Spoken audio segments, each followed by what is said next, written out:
Buenas tardes a todos. Bienvenidos al encuentro anual de investigación, innovación y innovación 2023. En esta ocasión, tratamos la producción del doctor Jordan Jones, quien abordará el tema de partículas con largo tiempo de vida en física de las energías.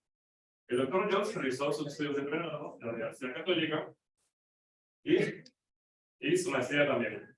Obtuvo una maestría en física teórica en la Universidad de Cambridge, de Reino Unido, y finalizó con su doctorado en la Universidad de Valencia.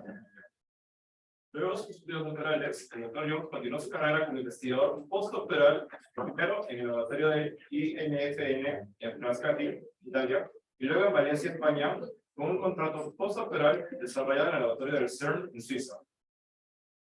Luego regresó a la Universidad Católica para el cargo de profesor principal. En la investigación, el Dr. Jones se ha centrado principalmente en el campo de física de partículas con un enfoque en la física más allá del modelo estándar. Ha llevado investigaciones y modelos de supersimetría con un énfasis en la fenomenología del sector de sabor. Además, ha contribuido al estudio del modelo Seesaw, el cual proporciona una explicación para la masa de neutrinos, especialmente en la región de largo tiempo de vida en colisionadores. Otros de sus trabajos han incluido investigaciones sobre la determinación de neutrinos en experimentos de oxidación, mecanismos de producción de materia oscura en el universo temprano y búsqueda de leptoquarks en colisionadores. Ahora le doy paso al doctor para que inicie con su presentación. La presentación consta de 45 minutos y al final habrá unos 15 minutos para responder preguntas. Gracias. Comparto la pantalla desde...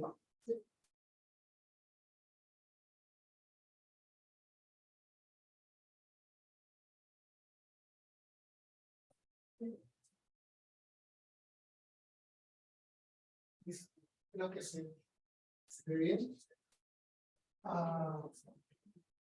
Ok, muy bien. Buenos días. Muchas gracias a todos por venir. La charla... Uy, hay que sacar ese video.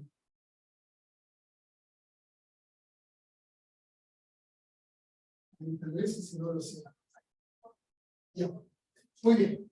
Entonces, la charla, como comentado, es partículas con largo tiempo de vida en física de las energías.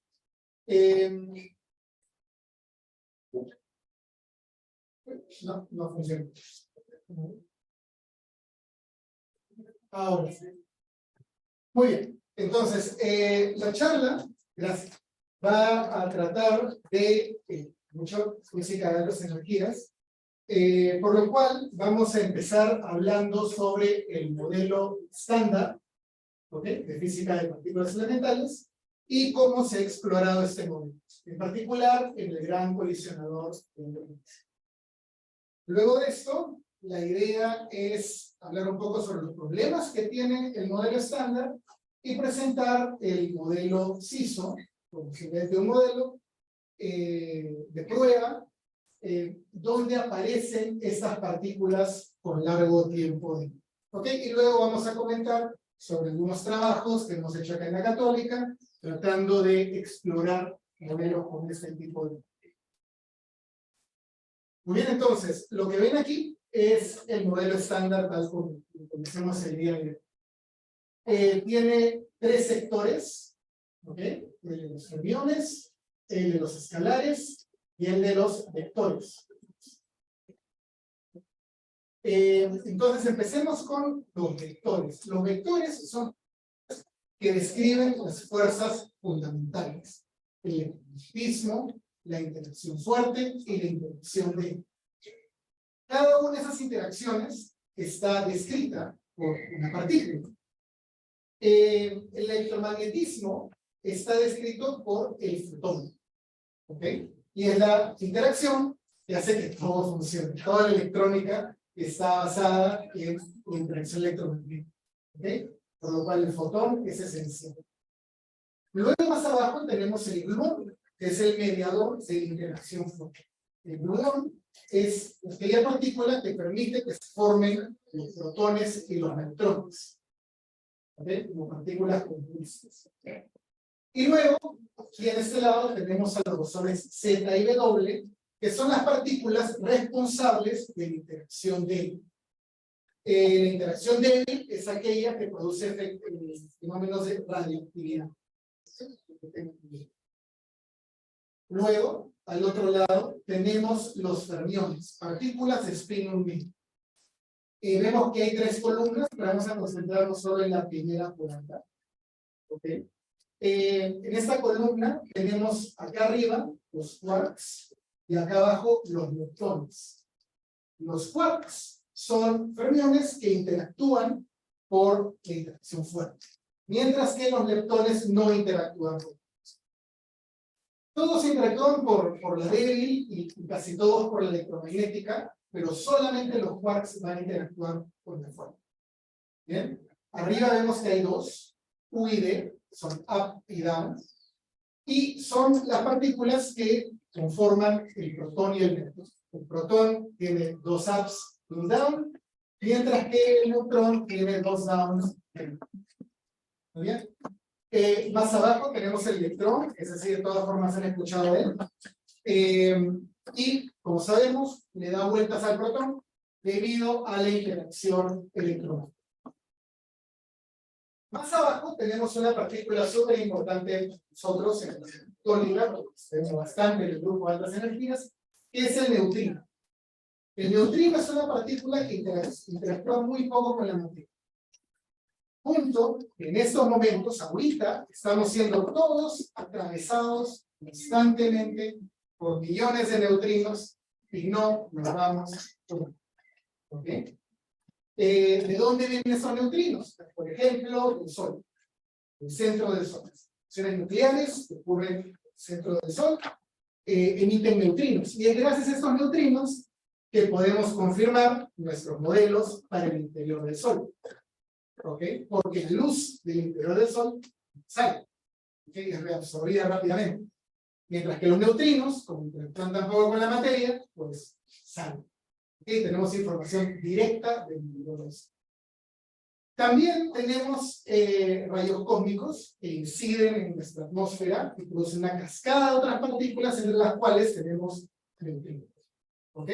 Entonces, esos neutrinos vienen del Sol, vienen de la atmósfera, nos atraviesan de arriba para abajo, o son producidos al otro lado del planeta, atraviesan todo el planeta, regresan nosotros, de abajo para arriba, y se pierden en el mundo.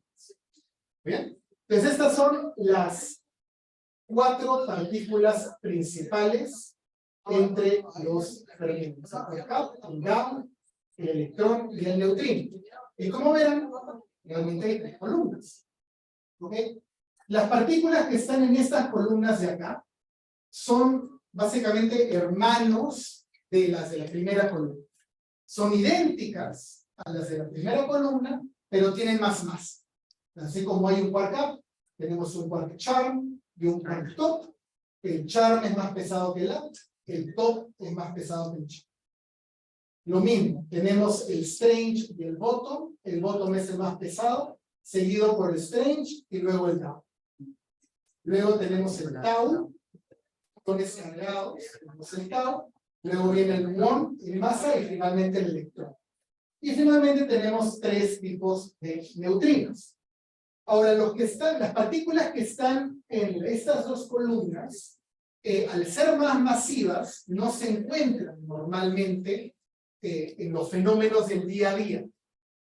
Porque al ser más masivas, normalmente se desintegran en aquellas de las columnas, que son estables.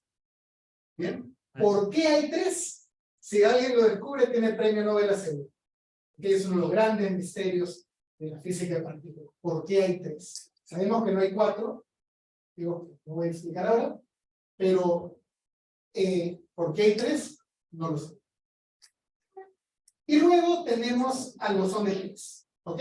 Que es un escalar que une a los quarks y a las fuerzas en el sentido que les da masa a todas, ¿ok? Excepto al fotón y al gluón, que no tienen masa, pero el Z y el W sí tienen masa y se les da el bosón de Higgs. Y los quarks y los leptones cargados también tienen masa y sabemos que se les da el Higgs. Los neutrinos tienen masa, pero no estamos seguros quién se las. Y vamos a hablar de eso. Bien, entonces, ¿dónde se estudia la física de partículas? Pues uno de los sitios donde se estudia es el Gran Colisionador de Hadrones. Es un colisionador protón-protón, ubicado en el laboratorio CERN, en Suiza. ¿Bien?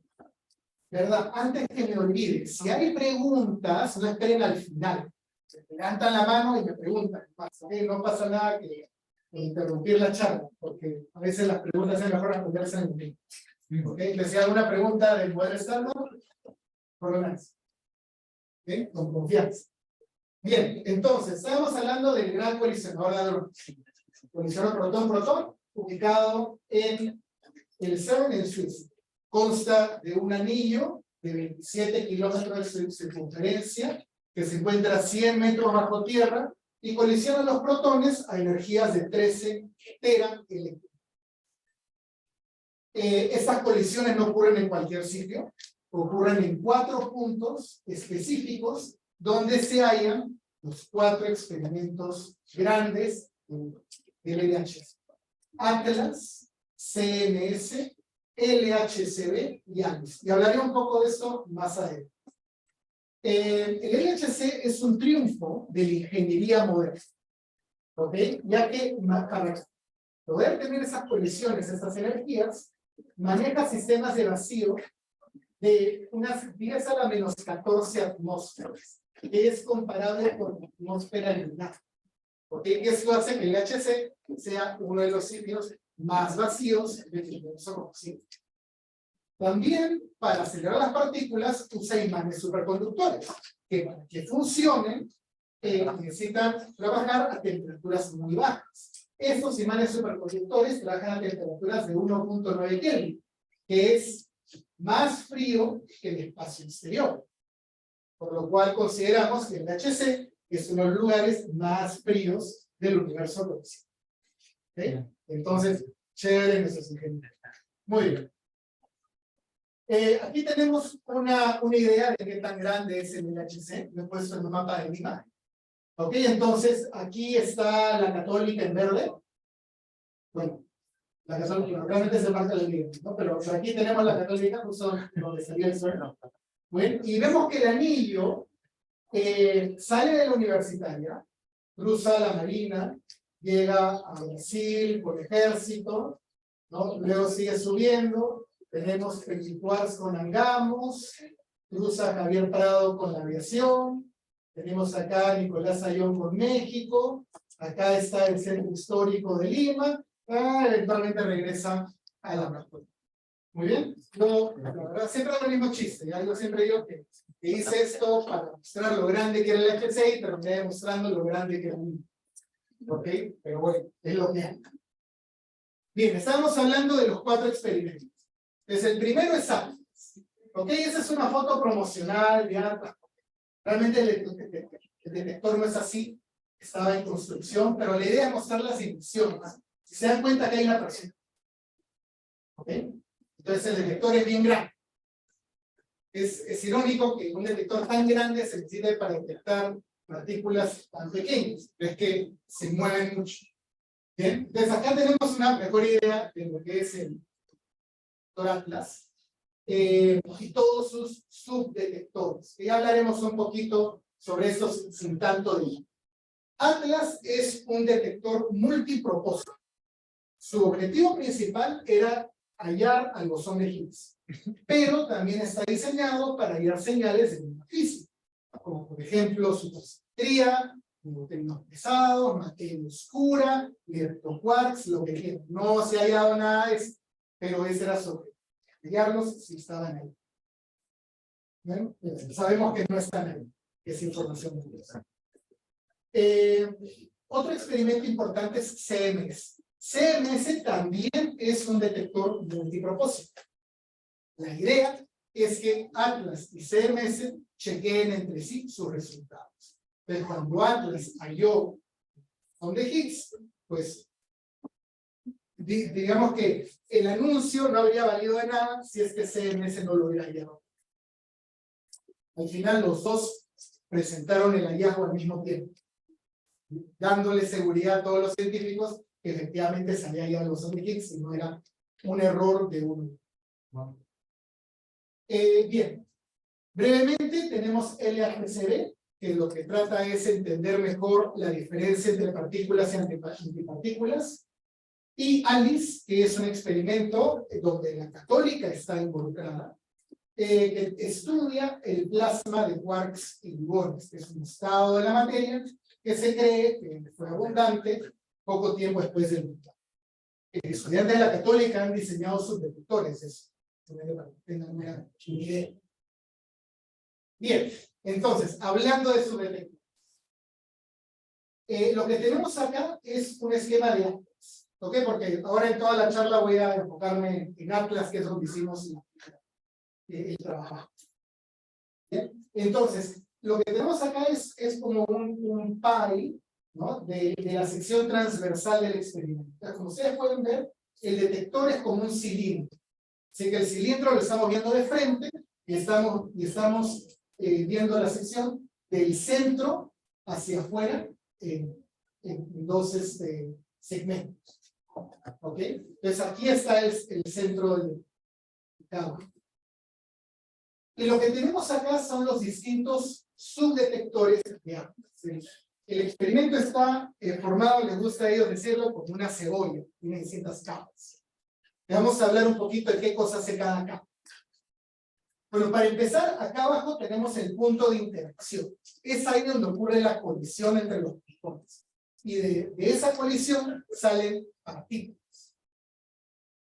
El primer sistema de subdetectores es este de acá, que se llama el detector interno, el Inner Detector, también llamado TRAC. Lo que hace el Inner Detector es detectar el paso de partículas cargadas. Si tiene carga, va a dejar un puntito, ¿ok? Un píxel del subdetector se va a prender y pasa la pantalla. Entonces, pasa a través de todo el subdetector, se van prendiendo varios píxeles, prendiendo figurativamente hablando, ¿ok? Y luego, como un niño que junta los puntitos para hacer una línea, pues lo mismo. Se forman trazas que indican que una partícula cargada ha atravesado el detector. ¿Bien? Con esa línea, con esa serie de líneas, se puede reconstruir el momentum y características de la cargada. Luego vienen los calorímetros, que van a ser los protagonistas de gran parte de esto. ¿Ok? Los calorímetros están diseñados para absorber partículas. ¿Qué cosa hacen? Cuando una partícula entra dentro del calorímetro, empieza a depositar su energía. ¿Ok? Y mientras la deposita, la pierde y el subdetector la mide. ¿Ok? Entonces, lo que logra esto es un efecto de frenado, ¿ok? Que eventualmente detiene a la partícula y la partícula ya se pierde y ya no le seguimos el rastro. Pero lo que se logra es medir la energía que llevaba la partícula. Muy bien. Hay dos calorímetros. El primero es el calorímetro electromagnético, que está diseñado para absorber la energía de las partículas más ligeras. ¿Cuáles son las partículas más ligeras que interactúan con la materia? El electrón y el fotón. ¿Ok? Entonces el calorímetro electromagnético va a detener electrones y fotones, midiendo la energía que ellos tienen. A este punto podemos darnos cuenta de algo interesante. ¿Cómo hace Atlas para diferenciar un electrón de un fotón? ¿Ok? Los dos depositan su energía en el calorímetro electromagnético, pero solamente el electrón está cargado. ¿Ok? El fotón es neutro, por lo cual solamente el electrón va a dejar una traza en el detector interno. Entonces, para Atlas, ¿qué cosa es un electrón? Es una deposición de energía en el calorímetro electromagnético asociada a una traza. ¿Qué cosa es un fotón? Es una deposición de energía en el calorímetro electromagnético sin trazas. ¿Ok? Y así es como Atlas. Dime, Rodrigo. Quería consultar cuál es el mecanismo físico mediante el cual deja la energía la partícula o el fotón. Bueno, hay varios, ¿no? Entonces, tú has llevado el curso de partículas, entonces conoces el proceso de Bremsstrahlung, conoces producción de pares, efectos Compton. Ese tipo de procesos que han estudiado en el curso son los que importan en el calorímetro eléctrico. O sea, todos se van a tomar en cuenta. Todos, dependiendo de la energía, hay algunos que importan más que otros. ¿Ok? Pero el punto es que al final, cuando pasa el electrón, pasa el fotón, se produce una especie de lluvia, un shower de partículas. Y claro, entre esa parte entra inicialmente un electrón, pero irradia un fotón. Luego ese fotón se parte en un par electrón-positrón. Entonces todos esos procesos se tienen que tomar en cuenta. ¿Ok? ¿Cuál es el más importante en qué momento? Ni idea. Esa cosa de los experimentales. Yo simplemente tomo lo que ellos me dicen y es. ¿Ok? ¿Vale? Sí. Gracias por la pregunta. Muy bien. Entonces, con eso tenemos el calorímetro electrónico. Luego tenemos el calorímetro hadrónico. Bien. Está diseñado para absorber el resto de partículas. En específico, aquellas que interactúan con la interacción fuerte. O sea, todas las demás. Casi todas las demás. ¿Ok? Sí. Tenemos una pregunta de derecha de la reunión. A ver. ¿Cómo se puede diferenciar entre electrones o positrones? Ah, ya. Entonces, gracias por la pregunta. Ya. De los taus voy a hablar y los muones voy a hablar en un ratito. ¿Ok? Los positrones en principio se podrían identificar por el inner detector, porque hay más. ¿Ok? Acá en esta línea gris entre el detector interno y el calorímetro hay un campo magnético. Y eso hace que la traza se curve en una dirección índice. Y eso en principio debería ser capaz de diferenciar una carga de agua. Luego ya les hablo de los muones y los taus. ¿Ok? Bueno, entonces, y gracias por la pregunta, luego, tenemos el calorímetro hadrónico, ¿ok? Que absorbe el resto de partículas. Entonces, por ejemplo, aquí nuevamente podemos diferenciar entre un protón y un neutrón. ¿Qué es un protón para Atlas? Es una deposición en el calorímetro hadrónico, con tal vez un poquito de deposición en el electromagnético, porque para día, ¿ok? Y una traza asociada. ¿Qué es un neutrón? Una deposición en el calorímetro hadrónico, tal vez un poquito en el electromagnético, y ninguna traza. Y así se dice. ¿Ok? Hay más partículas y bueno, ahí se puede reconstruir con la información del tramo. ¿Ok? El punto aquí es que viene a ser reconstruidas usando la información de todos los pedazos de su detector a la vez. Ok, ahora llegamos al muón. ¿Ok?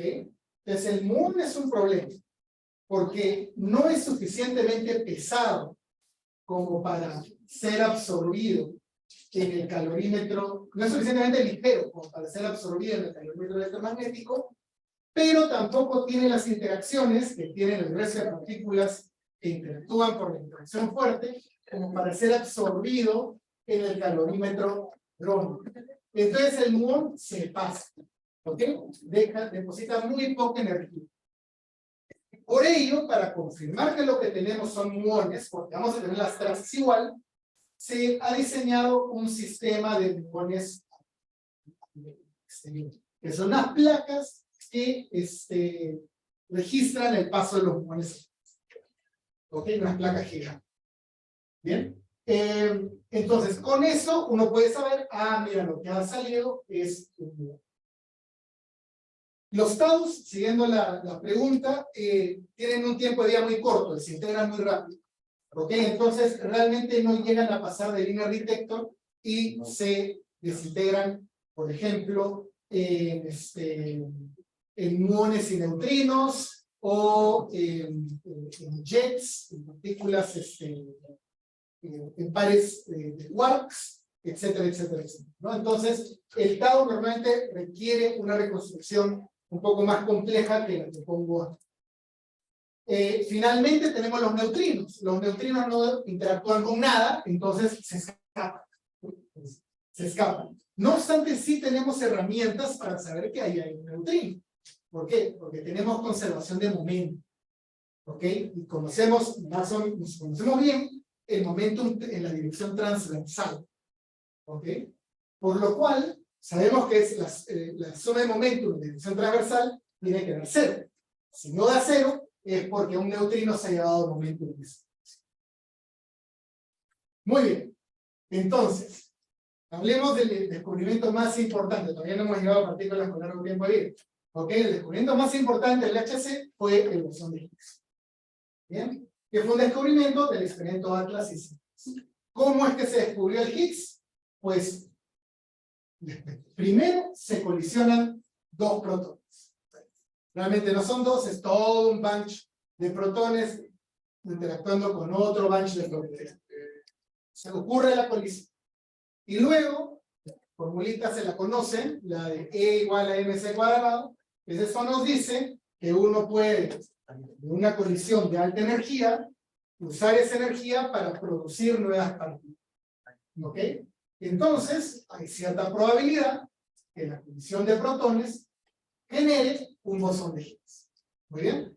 El punto es que una vez que uno produce un bosón de Higgs, no es cosa de agarrarlo y decirle, miren, he encontrado. ¿No? ¿Por qué? No solamente porque es pequeñito, sino porque tiene un tiempo de vida muy corto. El bosón de Higgs vive por 10 a la menos 22 segundos. Porque piensen un poquito qué significa. No es ni siquiera un nanosegundo. ¿Ok? Ni siquiera es una milésima de nanosegundo. ¿Ok? 10 a la menos 22. ¿Ok? En su casa escriben 0.022 ceros. Un segundo. Eso es lo que vive. ¿Ok? Y lo tratan de poner en su pronombre. No van a poder. ¿Ya? Vive muy poco. Entonces, literalmente, el bosón de Higgs se produce e inmediatamente, instantáneamente, se desintegra. ¿Ok? ¿En qué se desintegra? Ahí es el detalle. Varias cosas. En particular, se puede desintegrar en dos fotones. ¿Ok? Este fue uno de los canales con los cuales se descubrió el bosón. ¿Bien? Ahora, si yo armo el gran colisionador de hadrones, colisiono un par de protones y me salen dos fotones, eso no me garantiza que he visto un bosón de Higgs, porque hay una barbaridad de procesos que me pueden generar un par de fotones. Entonces hay que usar estadística. Ahora, bueno, aquí está cómo solemos denotar este proceso. Protón-protón, yendo Higgs, yendo a dos fotones. ¿Bien? Simplemente porque lo voy a usar más adelante. Y acá tengo un esquema tomado de Atlas de cómo es que se ven esos dos fotones en el todo. ¿Ok? Entonces, ese es un candidato de bosón de Higgs. No sabemos si es que aquí se ha generado un bosón de Higgs o no, pero es un candidato. Y lo que tenemos acá, ustedes pueden ver estas dos columnas de aquí. Estas dos columnas representan la deposición de energía de cada uno de los fotones en el calorímetro electromagnético. ¿Ok? Entonces, en este evento se está reportando dos deposiciones grandes de energía en el calorímetro electromagnético. ¿Cómo sabemos que son fotones? Pueden ver acá, no hay ningún track que apunte. Acá es un poco más complicado verlo, pero cuando uno ve, ¿no?, el evento desde distintos ángulos, ve que no hay ninguno. ¿De dónde vienen todos esos tracks? Pues porque cuando colisionan los protones, colisionan un montón de cosas más, ¿no? Se producen un montón de partículas secundarias, ¿ok? Que no son de interés, pero que están ahí. Muy bien. Ahora, considerando todo esto, es una colisión sucia, ¿no? Porque hay estas otras cosas, que pueden haber otros procesos que nos den dos fotones, pues uno tiene que hacer estadística. Y eso es lo que hizo Atlas y lo que hizo CMS. Lo que tienen acá es la distribución de eventos medidos por Atlas en el canal de dos fotones, mostrados como función de algo llamado la masa invariante entre los dos fotones. ¿Ok? Que lo que ha llevado el curso de física de partículas, más les vale que lo sepan. ¿Ok? Muy bien. Pues lo tenemos como distribución de la masa invariante de los dos fotones. Es una variable que se puede calcular con los dos fotones. No hay que hacer mucho problema con eso. Y eso está normalizado según una convención de Atlas, que no va a ser relevante. ¿Ok? Entonces la línea celeste nos indica cuál es el ruido de fondo. El ruido son los procesos que producen dos fotones que no se deben al bosón de Higgs. ¿Ok? Y siguen toda esta línea, desde arriba hasta abajo. Muy bien. Si uno añade el bosón de Higgs, obtiene exactamente lo mismo, pero con este cachito. ¿Ok? Esa punta. Esa puntita es el bosón. ¿Ya? Y los datos experimentales son los puntos. Y pueden ver que los puntos siguen la curva T con Higgs. Fíjense que la data viene con barras de error. Y acá no aparece. Y eso se debe a que las barras de error, agárrense algo, las barras de error son más pequeñas que el radio de los círculos. ¿Ok? Así, ese nivel de precisión que hemos llegado. ¿Ok? Entonces, con esto, y con información de CMS, y con la información de otros canales, es que hemos podido saber que existen los. Muy bien. Con eso salimos del modelo estándar, y me he pasado una hora programada para esto, pero bueno, yo creo que no importa. Vamos a hablar ahora brevemente del modelo CISO, que nos va a abrir la puerta a partículas con largo tiempo de vida. Ahora, para hablar del modelo CISO, primero hay que hablar de los problemas del modelo estándar. El modelo estándar es una maravilla, pero tiene problemas. Para empezar, hemos observado, elementos astrofísicos, que existe materia oscura, que no sabemos qué es. Simplemente sabemos que hay algo que genera más gravedad de lo que esperábamos, y ya está. Y el modelo estándar no nos da un candidato a materia, no nos da ninguna partícula que podamos decir, seguramente que eso es materia oscura. No lo hay. Ese es un problema. El modelo estándar no es capaz de explicar por qué hay más materia que antimateria en el universo. Eso se le llama la simetría bariónica del universo. No lo es. Luego, el modelo estándar también predice que los neutrinos no tienen masa. Sin embargo, los experimentos de oscilación de neutrinos nos dicen que los neutrinos sí tienen masa, por lo menos dos. ¿Ok? Entonces, ese también es un problema. Y finalmente, el bosón de Higgs se porta mal teóricamente. ¿Ok? Su masa es muy, digamos, sensible a correcciones cuánticas. Entonces, preferiría tener los valores más grandes posibles. La masa del Higgs es de 125 gigaelectronvolts. Es grande, pero no es tan grande. Entonces, eso es un poco raro. Pero podría ser prejuicios teóricos. Igual, por el momento se considera un problema. Ahora vamos a hablar del modelo CISO, que lo que hace es resuelve el problema de las masas de. Entonces, hablemos rápidamente de los neutrinos. Sabemos que son fermiones, sabemos que no tienen masa, sabemos que no interactúan por la interacción electromagnética, y sabemos que interactúan vía la interacción de. ¿Ok?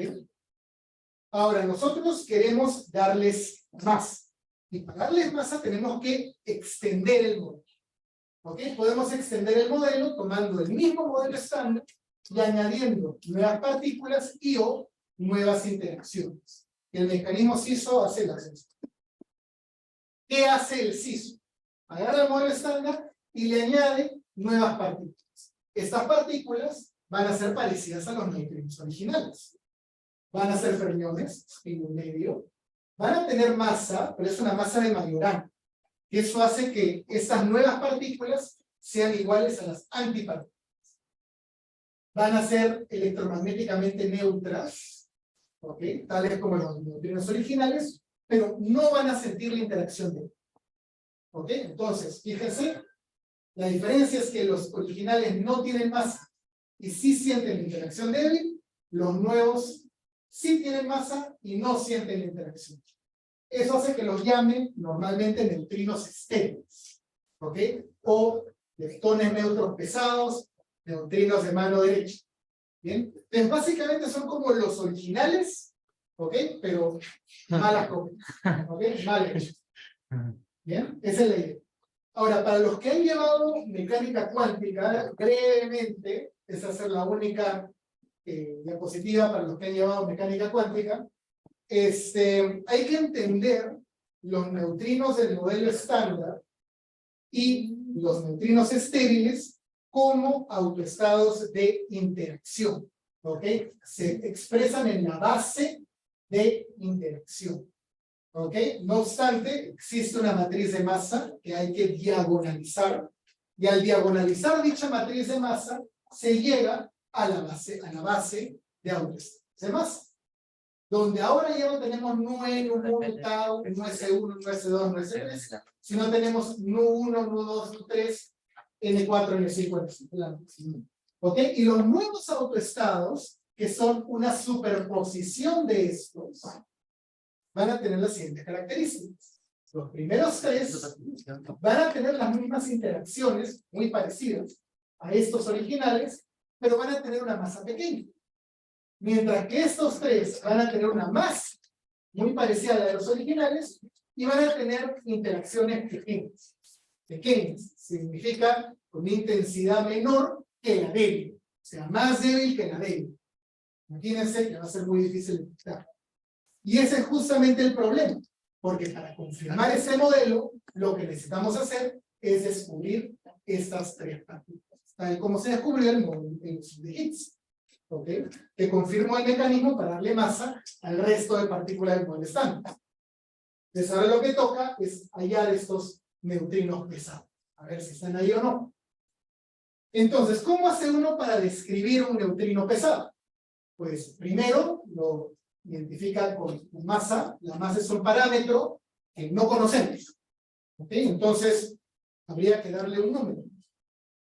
100 gigaelectronvoltios, 1 gigaelectronvoltio, ni idea. ¿Ok? Eso no lo podemos determinar. Si ese modelo es verdad, la naturaleza es la que decide estos valores. Y lo otro es la intensidad de la interacción, que tampoco lo podemos predecir. Es algo que la naturaleza ha decidido. Desaparecen estos factores acá, que son menores que 1. ¿Ok? Si son iguales a 1, el neutrino pesado interactuaría igual que un neutrino del modelo estándar. ¿Ok? No lo van a hacer. Estos factores van a tener orden 10 a la menos 1, 10 a la menos 5, 10 a la menos 8, etc. ¿Ok? Van a ser bien difíciles de ver. ¿Ok? Pero esta combinación de masa e intensidad de interacción define algo llamado el espacio de parámetros del modelo.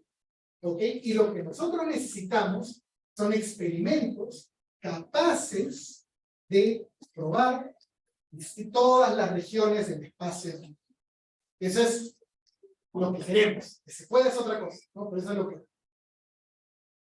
¿Cómo nos dimos cuenta de la presencia de partículas con largo tiempo de vida? Se dio en un trabajo que hicimos, aquí no se ve bien, pero fue en el 2015, que lo publicamos, donde estuvimos estudiando la interacción de protón-protón produciendo un Higgs y la posibilidad que el Higgs se desintegre en un neutrino ligero y un neutrino pesado. ¿Ok? Por supuesto, la probabilidad que esto ocurra va a depender de la masa y de la intensidad.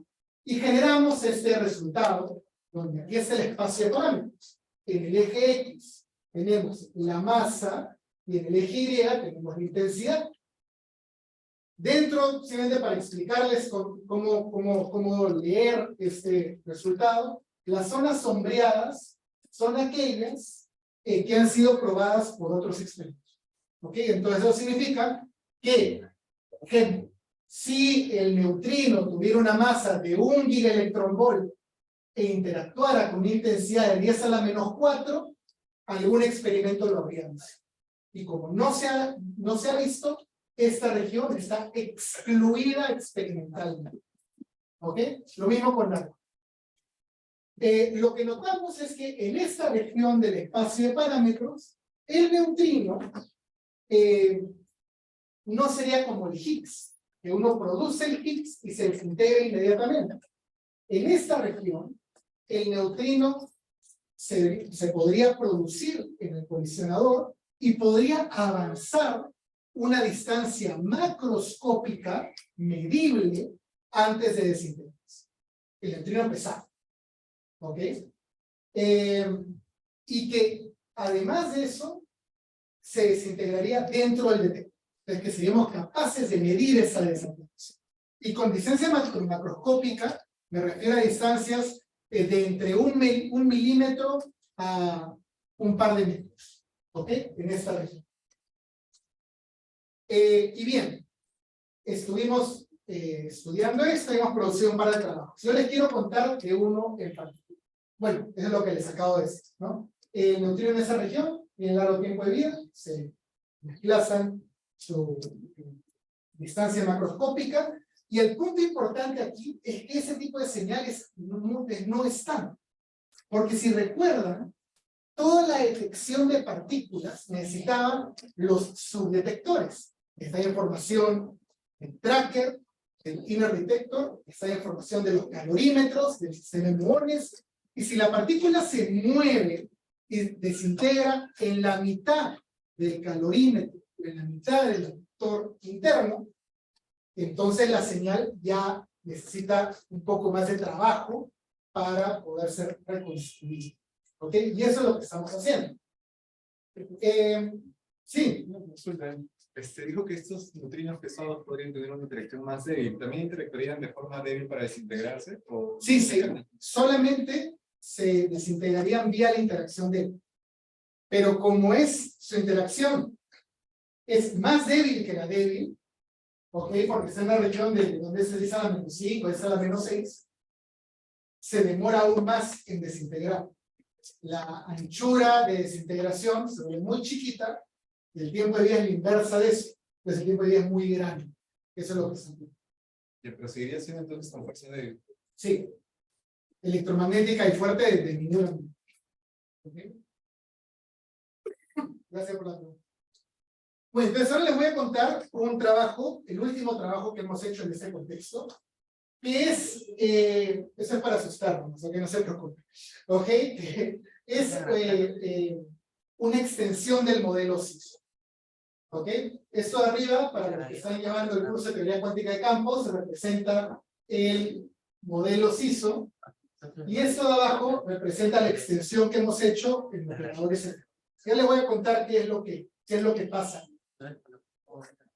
Al hacer esta extensión, en este modelo tenemos interacciones que en el modelo CISO no están normales. Para empezar, uno de los operadores nos da una nueva desintegración del Higgs. Entonces el Higgs, en vez de desintegrarse solamente en neutrino ligero y neutrino pesado, podría desintegrar directamente en dos neutrinos pesados. Y como es un parámetro nuevo, podríamos ajustar este parámetro para maximizar esta desintegración. Que la naturaleza decida que ese parámetro está maximizado, ese es otro problema. Entonces tenemos que ver qué pasaría si se maximiza. El otro operador lo que hace es permite la desintegración de un neutrino pesado en un neutrino ligero y un fotón. ¿Ok? Ahí está. Esto se complementa muy bien la pregunta de Rodrigo, porque ese tipo de interacción no sería débil, sería una interacción electromagnética. Entonces el neutrino pesado sería capaz de tener acciones desconocidas, ¿no? Pues nosotros no buscamos explicar, simplemente es algo que nos da el modelo. Hay explicaciones, ¿ok? Conocemos las explicaciones, ¿ok? Pero nos mantenemos agnósticos con respecto a la explicación. ¿Ok? Entonces, el neutrino pesado podría desintegrarse en neutrino ligero. Entonces, lo que dijimos es, bueno, vamos a ver si es que nosotros, con la observación de fotones, podríamos tener indicios de la existencia de estos neutrinos. Ahora, estos neutrinos pesados tienen largo tiempo de vida. Entonces, la observación de estos fotones sería nuestra. ¿En qué sentido? ¿Okay? Los fotones provenientes de esta desintegración serían de tipo non-point, que no apuntan. ¿Y no apuntan a dónde? ¿Ok? Vamos a ver aquí este diagrama que ayuda bastante. En ese diagrama tenemos una parte de Atlas, la parte en blanco sería el detector interno y la parte de arriba serían los calorímetros electromagnéticos, ¿ok? Lo que detectan los fotones. Aquí ZPB vendría a ser el vértice de interacción, el punto de interacción, el punto donde colisionan los dos protones, ¿ok? No necesariamente interactúan en el centro del detector, ¿ok? Se considera que podrían desintegrarse un poquito más adelante, un poquito más atrás, ¿ok? Entonces, supongamos que en este punto de interacción se produce una partícula con largo tiempo de vida. Aquí la denotan con la letra chi. ¿Ok? Entonces, esa partícula se mueve, se mueve, se mueve, y luego dentro del detector interno se desintegra. Se desintegra en un fotón, y en este caso un gravitino, que es una partícula neutra, estable, y se escapa un equivalente a un neutrino. Se escapó. ¿Bien? Lo que queda es el fotón, y el fotón se dirige al calorímetro electromagnético, siendo absorbido por el campo. Ahora, el calorímetro es capaz de reconstruir la trayectoria original del fotón. Entonces nos puede decir, mira, ese fotón, si yo sigo la línea, vino de acá. ¿Ok? Pero yo tengo métodos, ellos tienen métodos, para decir cuál fue el vértice primario. Entonces acá hay un mismatch entre el vértice primario y el origen reconstruido del fotón. Entonces esto es un fotón que no apunta al vértice de producción, punto de producción. ¿Ok? Y al haber esta distancia, que aquí la ponen Z, DCA, pero nosotros le llamamos delta Z gamma, porque dependiendo de qué paper miras, se le llaman distinto. ¿Ok? Al tener un delta Z gamma mayor que 0, pues uno tendría un indicio de que este fotón viene de una partícula con largo tiempo.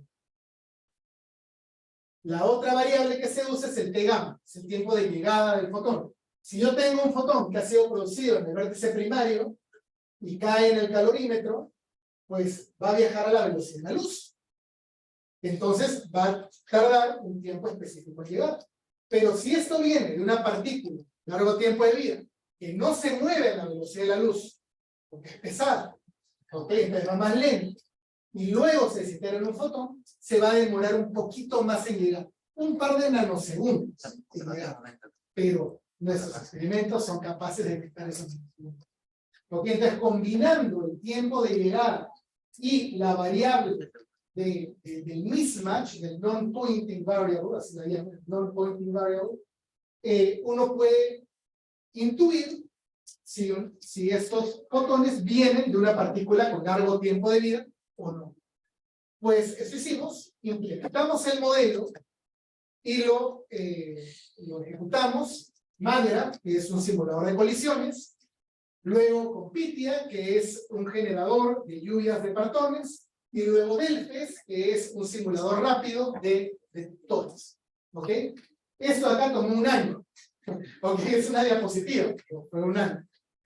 Aplicamos los cortes relevantes basados en la tesis de doctorado de David Mahon, que es un chico experimental, que terminó Atlas justo en la época en que estaba haciendo este trabajo, por suerte, y pusimos los cortes que proponía con un trigger de fusión de bosones vectoriales, que es una forma de saber que esa señal no sirve. Eso es un detalle. Entonces lo que vimos, acá lo que uno tiene es la distribución de eventos con respecto a la energía perdida. ¿Ok? Como aquí en este evento van a haber neutrinos ligeros salientes, hay energía perdida, energía que se llevan estos neutrinos, entonces uno puede ver la distribución de eventos con respecto a ese evento. ¿Ok? Y lo que vemos es en la región de señal, y vemos que tenemos gran parte de los eventos generados en la región de señal. Entonces eso es bacán, ¿ok? Porque dice que en principio, hasta este punto, Atlas sería capaz de probar nuestro modelo, de chequear si nuestro modelo tiene sentido o no. Luego aquí hicimos el binado que propuso el experimento, un binado en T gamma, aquí no se lee muy bien, pero el eje X es T gamma, y cada uno de estos plots es para un delta Z distinto. ¿Ok? Entonces lo que vimos es que los números que nosotros obteníamos para nuestra distribución de señal eran comparables con los reportados por Atlas. Che, muy bien. Nos estaba diciendo esto que habíamos hecho, que podía ser probado. Entonces de ahí nos pusimos a jugar. Y agarramos un análisis model independent de Atlas que analizaba solamente el último bin en T gamma en el último intervalo de delta Z. O sea, los fotones más desplazados posibles. Y tomamos el ruido reportado por Atlas, que vendría a ser esto. Y lo que hemos visto es que nuestra señal en la curva azul, ¿ok?, tendría muchos más eventos que el ruido. Básicamente un orden de magnitud. ¿Ok? Y eso nos dice que nuestro modelo, en este caso específico que hemos tomado, daría una señal que podría interpretarse como evidencia de neutrinos pesados con largo tiempo. La sensitividad es de 2.8 desviaciones estándar, que no es mucho. Para un descubrimiento se necesitan 5. Para evidencia necesitamos 3. Nos quedamos un poquito atrás. Pero, digamos que el LHC todavía no ha terminado su tiempo de vida, ¿no? Todavía quedan varios años de ejecución del LHC. Entonces esto sugiere que ese tipo de búsqueda eventualmente podría probar ese modelo. Bueno, ahí quedó ese trabajo. Ahora estamos haciendo un segundo trabajo donde vamos a poner números un poco más concretos. Solo que ya andábamos con un año de avances y teníamos que recuperar. Además de esto, simplemente para cerrar, les comento que el grupo de altas energías también tiene otros trabajos con partículas con largo tiempo de vida. En el 2009 sacamos uno en el contexto del ILC, que es un colisionador electrón-positrón que se quiere construir, donde vimos que estos neutrinos con largo tiempo de vida podrían ser probados ahí también, y sería posible saber si estos neutrinos son partículas de Dirac o de Majorana.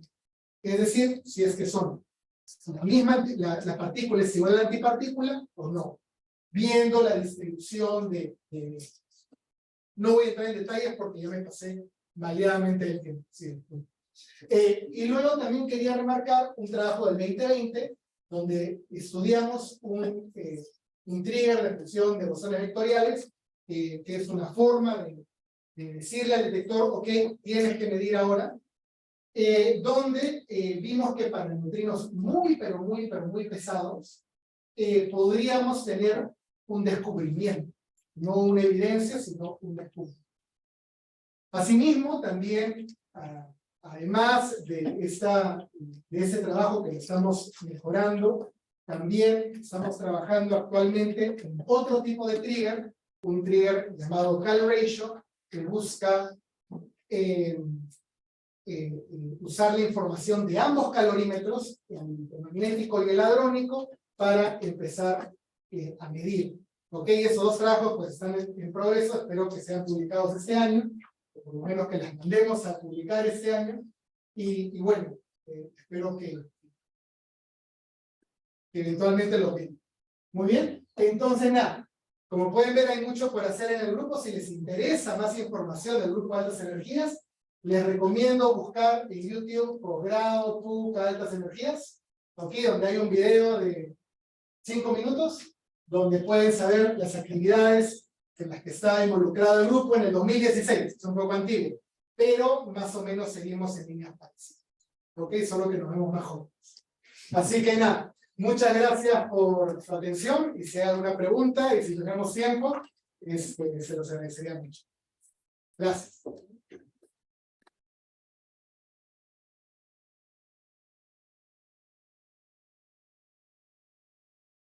Habiendo cumplido con la presentación del doctor Jones, tenemos 2 minutos por si alguno tiene alguna pregunta más. En caso no sea así, no, hemos finalizada la sesión. Agradecemos su participación y las instituciones sociales. También pueden haber preguntas después. ¿Tienen preguntas? Muchas gracias a todos.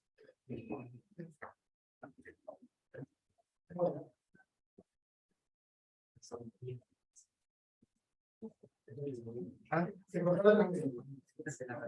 No, yo de bien no más